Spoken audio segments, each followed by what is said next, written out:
এ বান্দা, তোমার কি মনে নাই হুদ নবীর জামানার মানুষরা আল্লাহকে ভুলে গিয়েছিল, নবীর কথা অমান্য করেছিল, আমি আল্লাহ গজব দিয়ে ভাসিয়ে দিয়েছিলাম। লূত নবীর জামানার মানুষরা আল্লাহকে ভুলে গিয়েছিল, নবীর কথা অমান্য করেছিল, আমি আল্লাহ গজবে ডুবিয়েছিলাম। নূহ নবীর জামানার মানুষেরা আল্লাহকে ভুলেছিল, নবীর কথা অমান্য করেছিল, নবীকে অন্তর থেকে মহব্বত করে নাই। মালিক কি করেছে? মহাবন্যা প্লাবন দিয়ে তাম মানুষগুলোকে খোদার গজবে ভাসিয়েছে।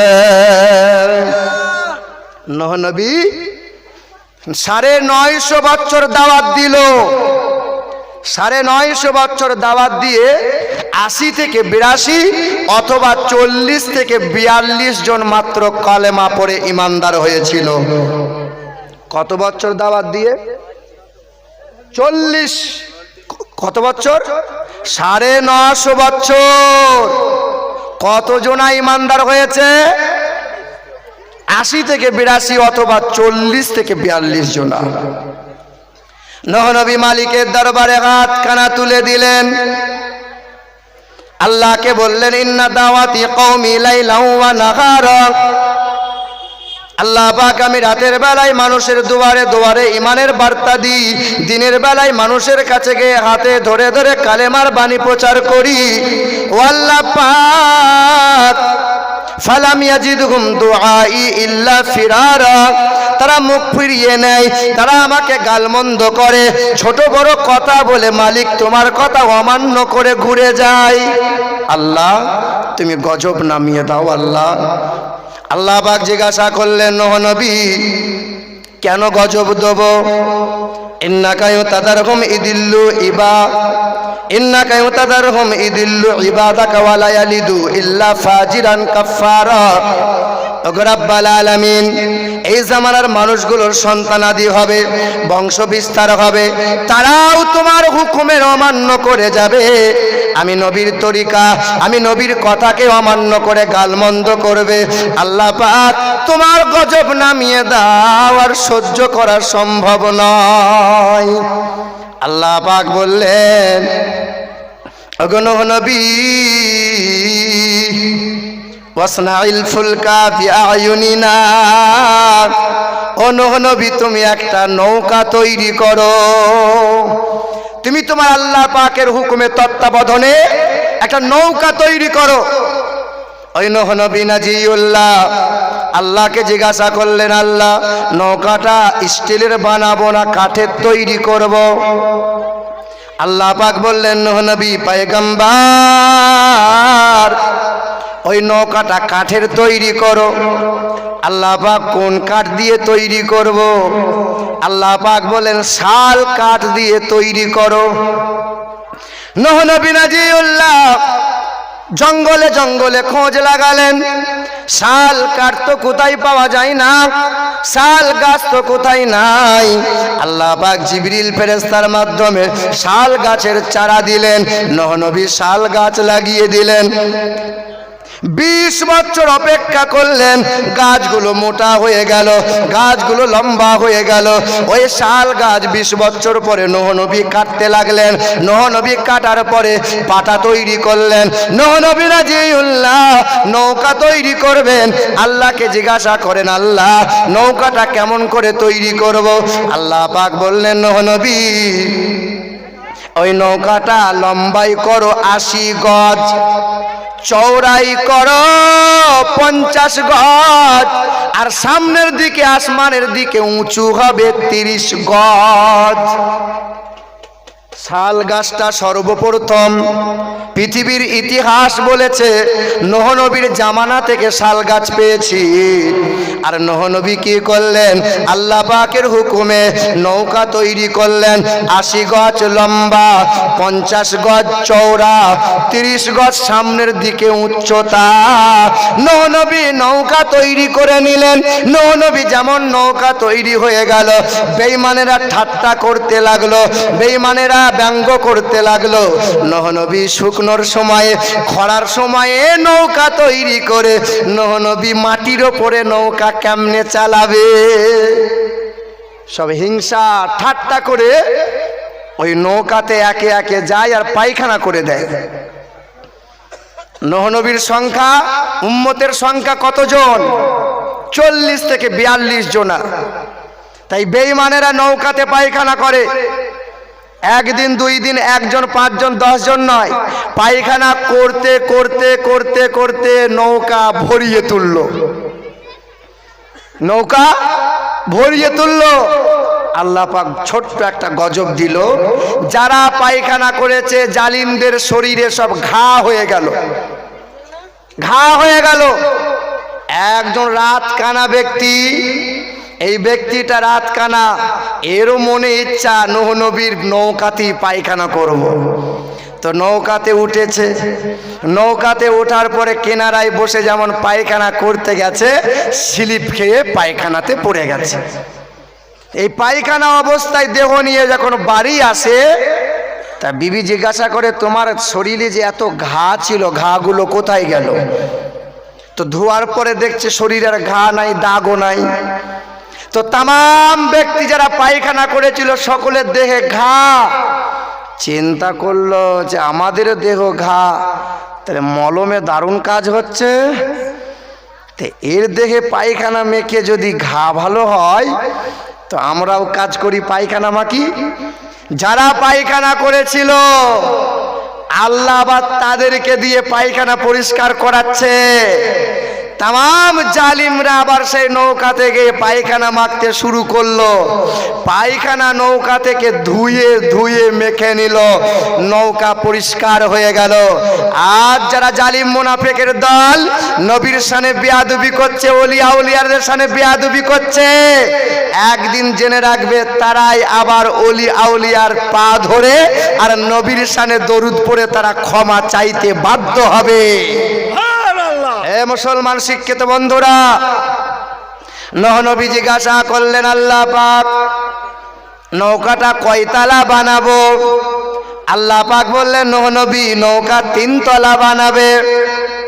বলে আল্লাহ, নৌকা 3 তলা বানিয়ে কি হবে? বলে নূহ নবী শোনো শোনো, প্রথম তলাতে হিংস্র প্রাণীগুলো থাকবে, দ্বিতীয় তলাতে তৃণভোজী গরু ছাগলগুলো থাকবে, আর তৃতীয় তলাতে আমার যারা বান্দা তারা আশ্রয় নেবে। আল্লাহ পাক রব্বুল আলামিন বললেন, নূহ নবী তৈরি থাকো, হাত্তা ইযা জাআনা ওয়াফারাতান নার। আল্লাহ পাক বললেন, ওগো নূহ নবী, ওই উনুন থেকে যেমন রান্না করার সময় হাঁড়ি থেকে ভাত উতলে উতলে পড়ে যায়, ঠিক তোমার বিবি যখন রান্না করবে দেখবে উনুন থেকে জমিনের তলা থেকে পানি উতলে উতলে উঠবে, তখনই জেনে নেবে ক্ষুধার গজব শুরু হয়ে গেছে। এ আমার আব্বা জান ভাই জানেরা, নূহ নবীর বিবি যে উনুনে রান্না করে, ওই উনুনটা নূহ নবীর বিবি তৈরি করে নাই, মা হাওয়ার উনুন ছিল। ওই উনুনটা কোথায় ছিল? বাইতুল মুকাদ্দাসের ডান দিকে উনুনটা ছিল। নূহ নবী নাজিউল্লাহর বিবি ওই উনুনে রান্না করতে গেল। রান্না করতে গিয়ে দেখতে পাই জমিনের তলা থেকে পানি যেন উতলে উতলে ওঠে, আসমান থেকে বৃষ্টি বর্ষণ হয়ে যায়। নূহ নবী নাজিউল্লাহ নৌকার কাছে দাঁড়িয়ে গেল। আল্লাহ বললেন, ও নূহ নবী দাঁড়িয়ে থাকলে হবে না, হাত দুটো বার করে দাও। ডান দিক দিকে যে পশুগুলো লাফ মারবে ওই পশুগুলো হবে পুরুষ, বাম দিক থেকে যে পশুগুলো লাফ মেরে নৌকাতে উঠবে ওই পশুগুলো হবে নারী। সঙ্গে সঙ্গে নূহ নবী হাত 2 কান বার করে দিল। সবাই একে একে প্রাণীগুলো আসে। সর্বপ্রথম ছোট্ট একটা প্রাণী নৌকার মধ্যে চড়ে গেল, তার নাম হলো পিঁপড়া। পিঁপড়ে সর্বপ্রথম নৌকাতে উঠেছিল পিঁপড়ে। নূহ নবী নাজিউল্লাহ লক্ষ্য করে দেখেন একে একে হিংস্র প্রাণীগুলো আসে। নূহ নবী থমকে দাঁড়ালেন। বনের রাজা সিংহ সেও উঠতে চাইছে। আল্লাহ, হিংস্র প্রাণী সিংহ যদি নৌকাতে ওঠে তো অন্যান্য প্রাণীগুলোকে সব খেয়ে নেবে। আল্লাহ পাক বললেন, নূহ নবী তুমি তোমার সিংহের কপালে হাত দাও। নূহ নবী যখন কপালে হাত দিলেন তো তখন দেখতে পাচ্ছেন সিংহের দেহটা গরম। আল্লাহ বললেন, নূহ নবী, এটা একটা রোগ দিয়েছি, পৃথিবীর মধ্যে সর্বপ্রথম এই রোগটা আমি আজকে দান করলাম সিংহকে দিয়ে। ওই রোগটার নাম হলো জ্বর। কি রোগ? জ্বর। জ্বর সর্বপ্রথম। খেয়াল করেন, নূহ নবীর নৌকা কয়তলা? নূহ নবীর নৌকাটা কোন কাঠ দিয়ে বানানো হয়েছে? নূহ নবীর নৌকাতে সর্বপ্রথম কোন প্রাণী উঠেছে? নূহ নবীর জামানায় সর্বপ্রথম শাল গাছ তৈরি হয়েছে। নূহ নবীর জামানায় সর্বপ্রথম জ্বর নামক রোগটা এসেছে। আবার নূহ নবী নাজিউল্লাহ तमाम প্রাণীগুলোকে উঠিয়ে নেয়, উম্মতগুলোকে নৌকাতে চড়িয়ে নেয়, কিন্তু শেষে যে প্রাণীটা নৌকাতে উঠতে চায় ওই প্রাণীটার নাম হলো গাধা। কি নাম? গাধা। তো গাধা অর্ধেকটা নৌকাতে উঠেছে আর অর্ধেকটা নিচের দিকে ঝুলে আছে। বলে, গাধা তুমি নৌকাতে না উঠে ঝুলে আছো কেন? বলে, নূহ নবী পয়গম্বর নিচের দিকে তাকিয়ে দেখেন। তো নূহ নবী যখন তাকিয়ে দেখছেন গাধার লেজ ধরে ইবলিস শয়তান ঝুলে আছে। বলে, শয়তান এখানে ঝুলে আছে কেন? তো ইবলিস বলছে, আল্লাহকে জিজ্ঞাসা করো। রব্বুল আলামিন আপনি বলে দেন ইবলিস কেন গাধার লেজ ধরে? আল্লাহ পাক বলে, গো নূহ নবী পয়গম্বর, আমি আল্লাহ ওয়াদা করেছি ইবলিসকে কিয়ামত পর্যন্ত হায়াত দেব, তাই মহাপ্লাবনে সবাইকে মারব। ইবলিসকে তো মারতে পারি না, ওকে হায়াত দেওয়ার ওয়াদা করেছি, তাই ইবলিসকেও নৌকার মধ্যে চাপিয়ে নেন। ইবলিসকেও চাপানো হলো। এ মুসলমানের ছেলেরা, নূহ নবী জিজ্ঞাসা করলেন, আল্লাহ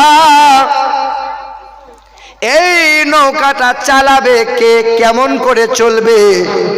পানিতে থই থই হয়ে গেল। নূহ নবী নৌকার মধ্যে উঠে গেল। আল্লাহ পাক রব্বুল আলামিন জানিয়ে দিল, বিসমিল্লাহি মাজরেহা ওয়া মুরসাহা ইন্না রাব্বি লাগাফুরুর রহিম। ওগো নূহ নবী আপনি বলে দেন। সঙ্গে সঙ্গে দোয়া যখন নূহ নবী পড়ে নিল, অটোমেটিক আল্লাহ পাকের হুকুমে ওই নৌকা চলতে শুরু করলো। নৌকা চলতে শুরু করলো। এই আমার আব্বা জান, ভাই জানেরা, ও আমার মায়ের, আমার বোনেরা, নূহ নবী নাজিউল্লাহ ওই নৌকাটা চলতে চলতে 1 মাস নয়, 2 মাস নয়, 6 মাস নৌকা চলতে লাগলো। গোটা বিশ্ব জাহানটাকে নৌকা চলতে চলতে চলতে চলতে 6 মাস অতিক্রম হয়ে গেল। কাবা ঘর তখন মাটিতে মিশে গেছে, বন্যার পানিতে ধূলিসাৎ হয়ে গেছে। এ আমার আব্বা জান, এই নৌকাটা ঘুরে ঘুরে ওই আল্লাহর ঘর কাবা বাইতুল্লাহর কাছে গিয়ে আল্লাহর হুকুমে 7 বার তাওয়াফ করে নিল। নূহ নবী বুঝতে পেরে গেল এটা আল্লাহর ঘর কাবা, তাই নৌকা নিয়ে আমাদের সকলকে নিয়ে 7 বার তাওয়াফ করে নেয়। এই নৌকা 7 বার তাওয়াফ করে নেওয়ার পরে নৌকা যখন যদি পাহাড়ের কাছে দাঁড়িয়ে গেল, তখন কাককে বলল, এ কাক, নৌকা থেকে উড়ে একবার দেখে এসো তো, কোথায় পানি আছে নাকি বন্যা, মাটি শুকিয়েছে নাকি।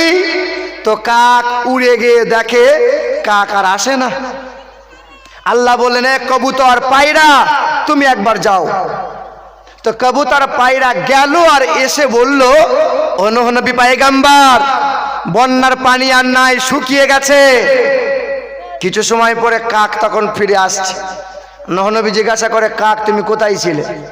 বলে, ওখানে মোরা ছাগল দুম্বা সব গরুগুলো পড়েছিল, লোভ সামলাতে পারলাম না, তাই খাবার খেতে শুরু করে দিলাম। বলে, আমি নূহ নবী তোমার প্রতি বদদুয়া করলাম, তোমাকে মানুষ কোনোদিন তোমাকে কাছে নিয়ে রাখবে না, তোমাকে বান্দারা কোনোদিন তোমাকে পুষবে না, কিন্তু এই কবুতরের জন্য আমি দোয়া করলাম, কবুতর বান্দারা ভালোবাসবে, কবুতর বান্দারা কাছে রাখবে, বান্দারা আদর করে পুষবে। মুসলমান শিক্ষিত বন্ধুরা আমার, সুধী মানুষেরা, ওই আল্লাহর ঘর কাবা ধূলিসাৎ হয়ে যাওয়ার পর ইব্রাহিম নবী খলিলুল্লাহ পুনর্নির্মাণ করেছিলেন। আমার দয়ার নবী সাল্লাল্লাহু আলাইহি ওয়াসাল্লাম নবুয়তকে জাহির করার 15 বছর আগে ওই কাবা শরীফের নির্মাণ যখন করেছিলেন, এই আমার শিক্ষিত বন্ধুরা, নবী যখন পৃথিবীতে আসেন নাই 49 দিন আগে ওই কাবা ঘরটাকে ধ্বংস করার জন্য আবরাহা বাদশাহ হাতি সৈন্য সিপাহী নিয়ে কাবা ঘর ধ্বংস করতে গিয়েছিল। সেই দিন আন্দোলনকারী কোনো ব্যক্তি ছিল না, কোনো মানুষ ছিল না, কোনো ব্যক্তি ছিল না, কোনো পালোয়ান ছিল না, ছিল সেই দিন নবী তখন পৃথিবীতে আসেন নাই 49 দিন, জন্ম হওয়ার 49 দিন পূর্বে কাবাঘর ধ্বংস করতে গিয়েছিল আবরা বাদশাহ। আল্লাহ পাক তখন বলেছিলেন, এ আবাবিল পাখি, এই আসমানের ছোট্ট ছোট্ট পাখিরা, তোমরা ছোট্ট ছোট্ট কাঁকড় তোমরা মুখে তুলে নাও, আসমান থেকে কাঁকড় নিক্ষেপ করো। ওই 25 গ্রামের কাঁকড়, 5 গ্রামের কাঁকড়, 10 গ্রামের কাঁকড়টা আমি আল্লাহ কুইন্টাল কুইন্টাল ওজন বানিয়ে দেব। আর হস্ত বাহিনীকে, আবরাহা বাদশার সৈন্য সিপাহীদেরকে আমি আল্লাহ ধ্বংস করে দেব। সেই দিন আসমানের পাখিগুলো ছোট্ট ছোট্ট কাঁকড় ফেলেছিল, আর আল্লাহ পাক কাঁকড়গুলোকে কুইন্টাল ওজন বানিয়ে দিয়ে তামাম বেঈমানগুলোকে ধ্বংস করে দিয়েছে। এ মুসলমান শিক্ষিত বন্ধুরা, সে আল্লাহ কি বুড়ো হয়ে গেছে?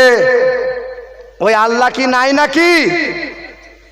এখন যে জালিমরা চতুর্দিকে মুসলমানদের প্রতি অত্যাচার করছে, মাদ্রাসা মসজিদ নিয়ে রাজনীতি করছে, আল্লাহ কি চাইলে পরে তাদের ধূলিসাৎ করতে পারে কি পারে না? পারে, কিন্তু কেন করছে না? আমরা তো মালিককে ডাকার মতো ডাকতে পারি নাই। আমরা তো দলবাজি করতে শিখেছি, দলবাজি। আমরা তো প্রকৃত সাচ্চা মুমিন মুসলমান হতে পেরেছি বাবা। নবীকে সত্যিকারের মহব্বত ভালোবাসা রাখতে পেরেছি অন্তরে? পারি নাই।